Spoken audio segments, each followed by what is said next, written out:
Welcome to The Buzz. I'm Christopher Conover. This week, issues with the new state budget.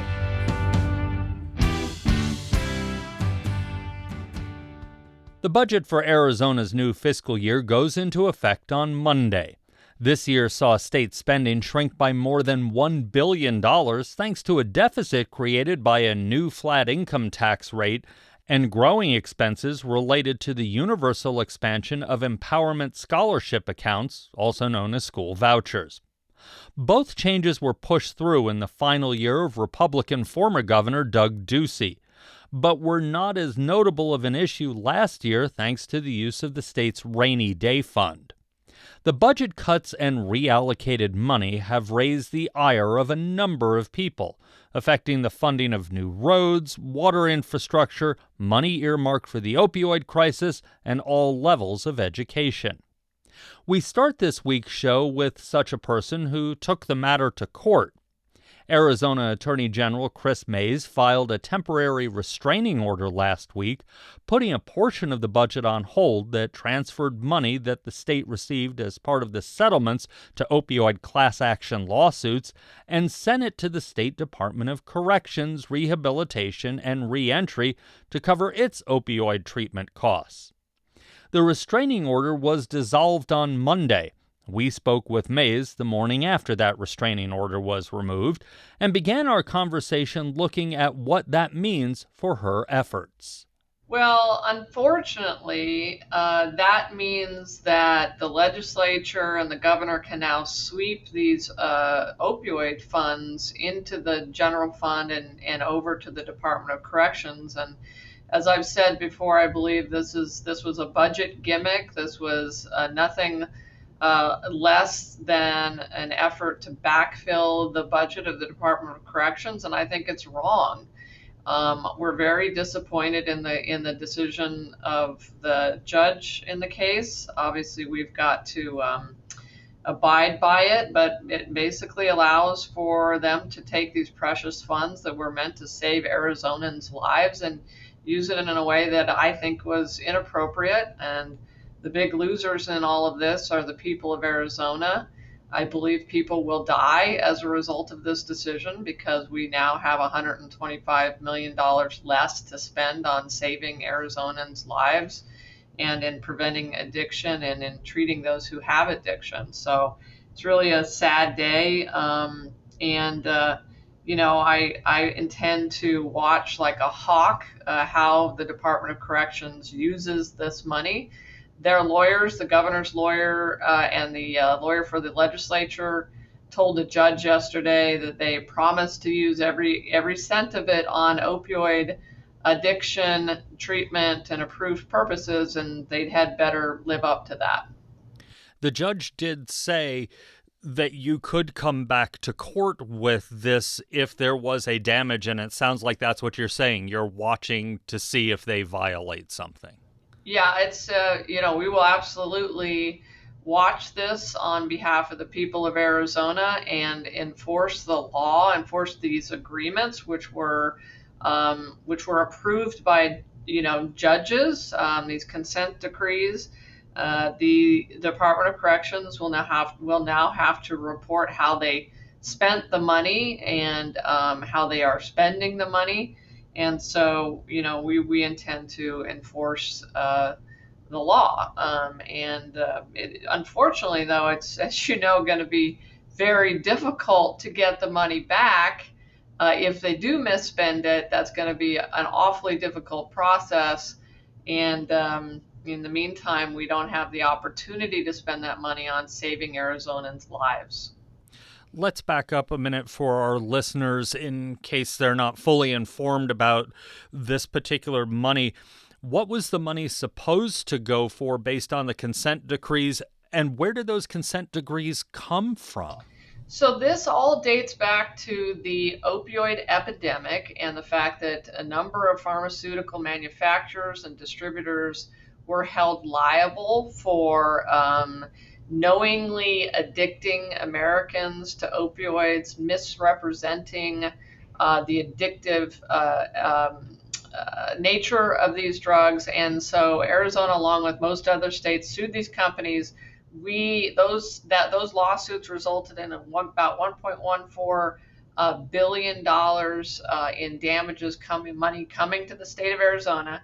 The consent decrees against those companies, or that were signed by the companies and by the state of Arizona, call for the money to be spent on a series of things, including treatment of those who are in the middle of the opioid/fentanyl crisis, education, abatement. Almost, the majority of it must be spent on abatement and on future abatement and treatment. And my concern about this, budget gimmick by the governor and by the legislature is that, that they obviously were plugging a budget hole.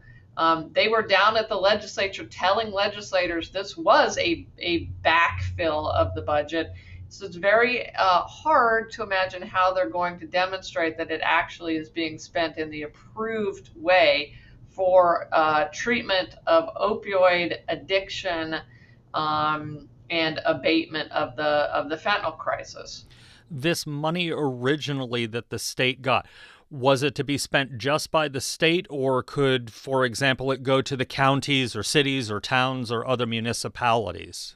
So there, about a little over half of the money goes directly to counties and cities, and so about a little over half of the 1.14 billion goes directly to counties and cities. The rest is the state share a portion, and that's what we're talking about here. And I had been planning on spending a significant amount of that money on counties and cities and helping to sort of achieve economies of scale in partnering with cities and counties. So Pima County, Tucson, almost certainly would have been the recipients of some of the state share money that just got swept into the prison system. And that's just really sad. Pima County, Maricopa County, all of our 15 counties desperately need this money. They obviously have some money to spend of their own from the settlement agreements, but I had planned on spreading this money all throughout the state of Arizona. And I think rural Arizonans are probably among the biggest losers here, because instead of going to them and helping them with addiction and helping to prevent them from getting addicted in the first place, this money is going into our prison system to backfill a deficit. And I think the other thing to note here is the legislature had choices. And the governor, they have a $1.4 billion rainy day fund that they could have taken money from, and instead they swept money that should have gone to address our fentanyl crisis in the state of Arizona. That was actually my next question. If not from there, where should they take it from? And it sounds like rainy day fund is the easy answer. It's the obvious answer. The rainy day fund is the obvious answer. The other answer is to actually try to curb the out of control voucher program that is sucking down $1 billion of Arizona's taxpayer tax money.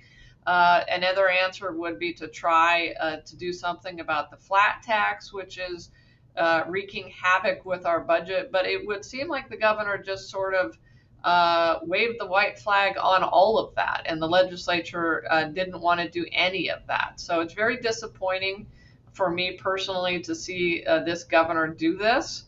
It's very obviously disappointing to see the Republican legislature not do any of the things that I just mentioned.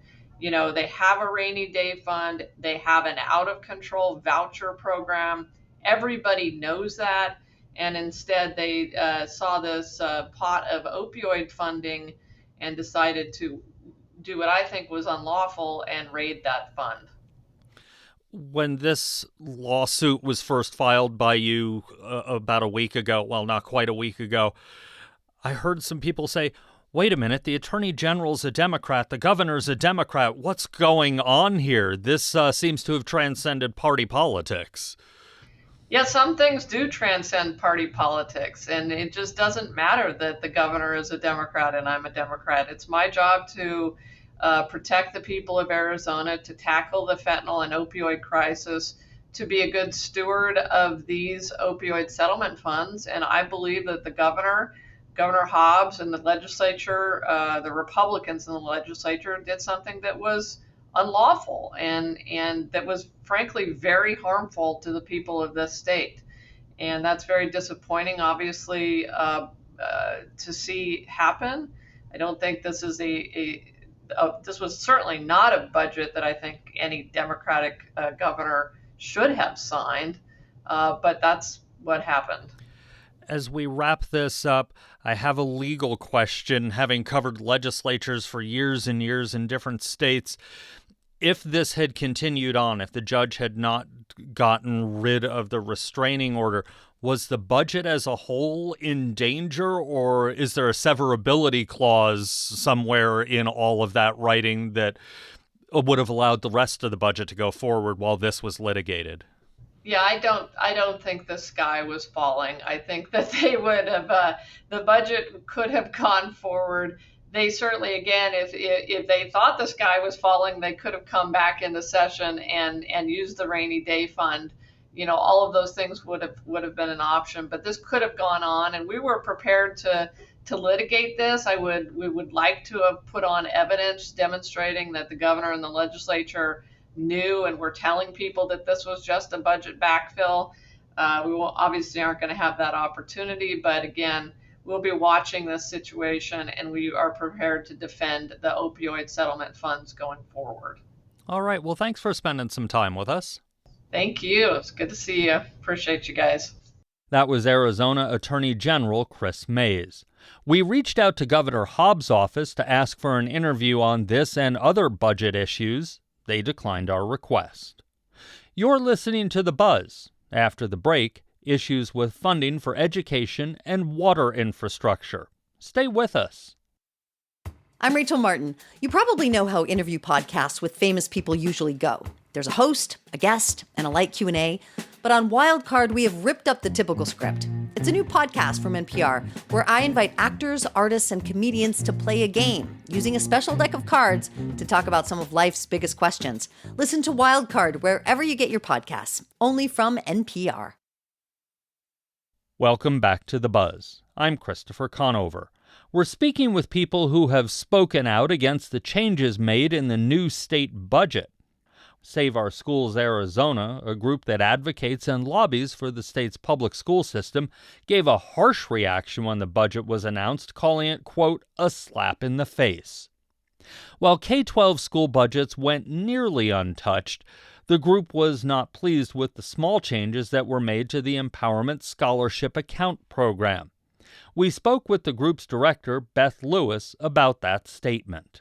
Yeah, Save Our Schools and many Democratic lawmakers have, issued some pretty strong language around this. Obviously, we knew that there were cuts that were going to need to be made, but the fact that the budget was balanced on, higher ed, K-12, water, roads, the things that all of us really, really need, all of those things were slashed and vouchers were hardly touched. And we know that the new universal voucher program is driving half of the state's budget deficit. So, it does make sense that if a program is causing the deficit, we should probably look at cutting that before we cut services for everyday Arizonans. There are lots of budget shortfalls coming into this year. In a perfect world, what would you all have liked to have seen done? We will certainly remain status quo, 49th funded in the nation based on this budget. There's no upward movement for our students. And as an educator and as a parent, that infuriates me. We should not be funneling public funds to private schools via vouchers and funding all of these students who have always been in private school and could very well afford it, while we're slashing funding for other places and refusing to move our 92% of families who choose public schools or not investing in those kids. In a perfect world, what would be done? I think the universal voucher program needed to be rolled back. Voters across the state are asking for that. And Republicans were completely intractable on the issue by all accounts. I know that Democrats and Hobbs were pushing behind the scenes as hard as they possibly could. But at the end of the day, the Republicans are in control of the legislature. They have more votes. When it comes to those ESAs, the vouchers, as you said, the Republicans are not going to roll those back. Is there something you see maybe as a compromise that could get done to make them more palatable to a lot of people? I think a lot of people are calling to, at the outset right away, stop them from becoming a coupon for the rich. There are a lot of folks, as I alluded to, that really do not need this coupon, right? They've always had their kids in that private school. But for right now, we've got to change the balance of power at the legislature. And, I think that Arizona I saw in Politico this week where the number one battleground state for state legislatures across the whole country. We're the closest in the entire country to changing a balance of power. And I think this is the year that happens because voters are paying attention to how K-12 is funded, but also the fact that, roads and higher ed and water are being slashed in service to these vouchers, and people are not happy. Save Our Schools Arizona set out a news release encouraging people to flip the legislature or finish flipping the legislature to Democratic control. To be the counterpoint on that, Democratic governor helped negotiate this budget. Democratic members voted for it. How much does it change if it flips? I think it changes everything, honestly. There were Democrats who were basically told, if you don't vote for this one, the Republicans are going to come back next week with a worse budget, right? And, honestly, for folks outside of the Capitol space, that might sound dramatic or unrealistic, but as somebody who's down there a lot, like that is exactly the state of play down there.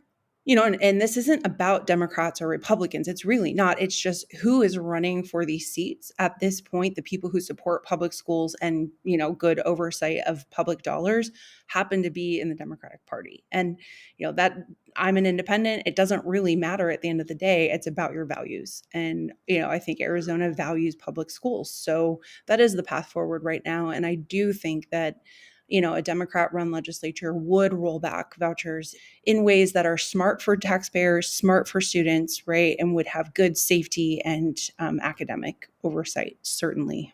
The numbers are close in the legislature right now. As you mentioned, you're an independent. Second largest group of voters, sometimes largest group of voters, depending on the month almost, in Arizona. How confident are you that Democrats can take the legislature? The numbers are very close in both chambers right now. Yeah, I don't have a crystal ball, but I'm very confident that it can be done because the math is there. I could foresee potentially tying up one chamber and maybe, having a change in the balance of power in another. And I think that functionally changes everything. It forces folks to compromise. And I think that is what Arizona voters want, right? They want to see the end to this gridlock. They want to see an end to the hyper polarization of politics. They want people to just sit in a room, roll up their sleeves, talk about these issues, and actually get things done for Arizonans, and to pass a budget that doesn't slash higher education by tens of millions of dollars, right? And it does impact K-12, this budget. We didn't really get to talk about it, but they took the poverty weight out for years 2 and 3, and we're going to have to go back and fund that. And it might be impossible. It probably will be impossible. And so our low-income students across the state are suffering in service of a voucher program for the rich. Let's talk about that poverty weight for a second. For our listeners who, unlike you, unlike me, have not spent a lot of time traipsing the halls of the Capitol, what is the poverty weight and why is that so important to education? Yeah, so we call it the opportunity weight in Arizona, and Arizona only passed this in 2022. This is additional funding for low-income schools. We were one of the last states in the entire country to pass this weight. It is incredibly important because we know students in low-income schools need more resources. There are a host of reasons for that. But we were able to pass that in 2022 with a wide coalition. And now a couple of years later, they're coming back and saying, sorry, we don't have the funds for that. And to me, that's inexcusable. I've always taught in low-income schools. I know how much our students need and how much they deserve. And that is a lifeline for students that needs to be fought for and it needs to be funded. All right. Well, thanks for spending some time with us. Yeah, thank you so much for having me. It was my pleasure. That was Beth Lewis, director of Save Our Schools Arizona. One group that took a surprisingly large funding cut was the state's Water Infrastructure Finance Authority. The group made headlines a few years ago when former Governor Ducey allocated $1 billion in the coming years to help fund projects that could help the state's water crisis. This year's budget swept that away by nearly half. We spoke with WIFA Assistant Director Chelsea McGuire about the cuts, which the authority called remarkably short-sighted. They are strong words, and they're words that are targeted at the massive cut that was made to the fund specifically dedicated to Arizona's long-term water security. If we remember, in 2022, the state legislature then passed with overwhelmingly bipartisan support a revamp to the Water Infrastructure Finance Authority. And that revamp came because of and including a commitment to investing and finding the next new water source for Arizona. At that point, we had a budget surplus, which will not always be the case. But we also had a recognition, and I think a shared recognition among the state, that our water security was worth investing in. And that the old sort of phrase of the best time to plant a tree was 20 years ago, but the second best time is today. We were sort of in that situation of saying, the best time to invest in augmentation and new renewable water sources would have been 20 years ago, but the next best time is today.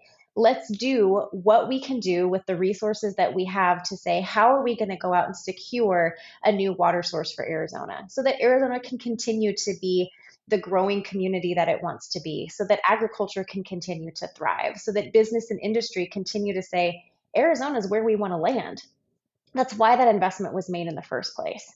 So then to fast forward 2 years and to have 2 consecutive years actually of cuts being made to the funding that was committed to that long-term water security priority and that long-term water security initiative, I think earns the title of being remarkably short-sighted, because Arizona still needs more water to truly be able to say we can grow exactly the way that we want to grow. And so to not invest in that and to not sort of keep that commitment and be consistent within that commitment, we don't believe that was the right way to balance this budget.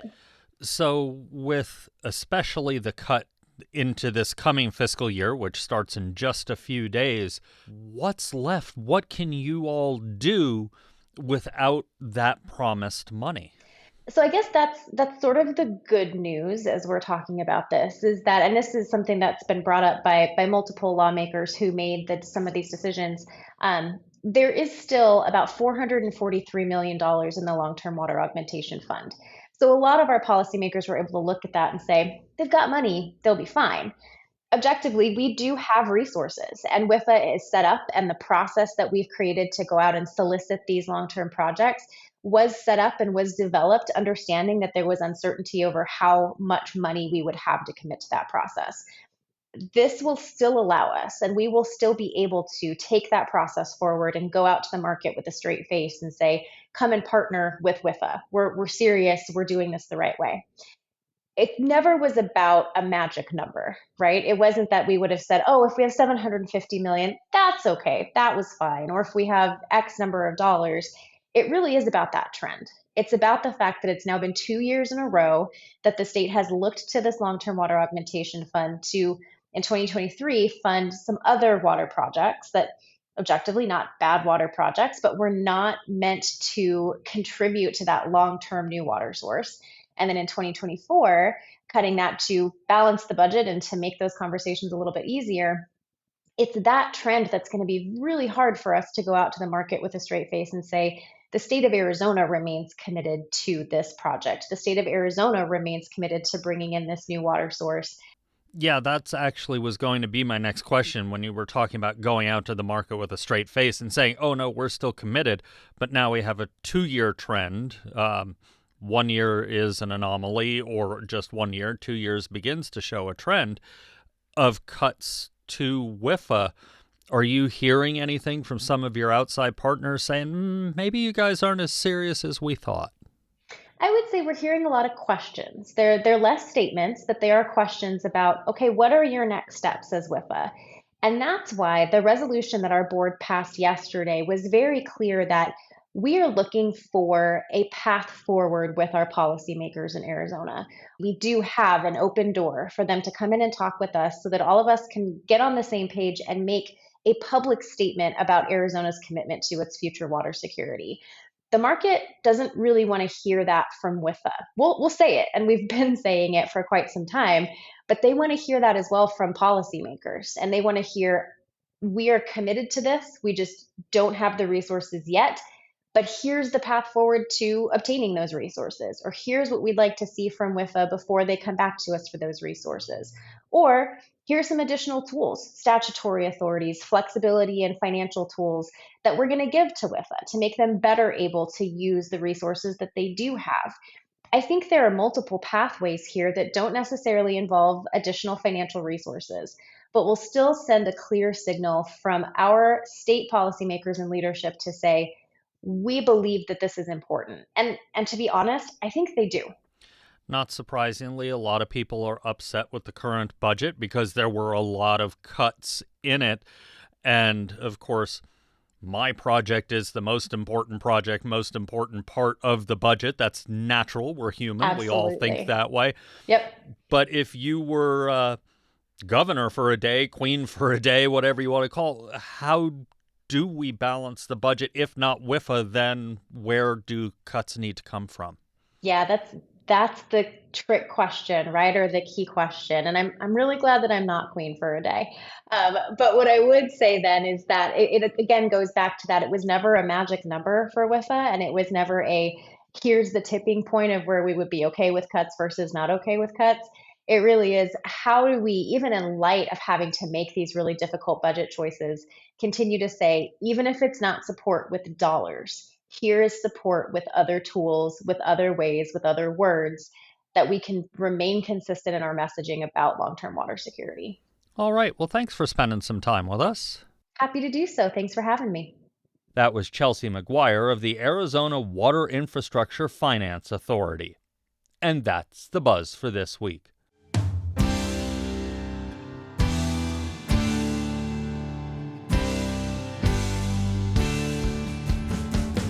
Tune in next week as we look back at a prominent labor dispute from Arizona's past. You can find all our episodes online at azpm.org and subscribe to our show wherever you get your podcasts. Just search for The Buzz Arizona. We're also on the NPR app.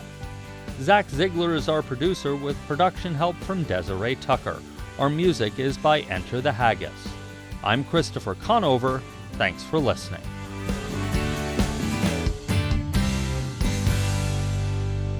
AZPM's original productions are made possible in part by the Community Service Grant from the Corporation for Public Broadcasting and by donations from listeners like you. Learn more at support.azpm.org.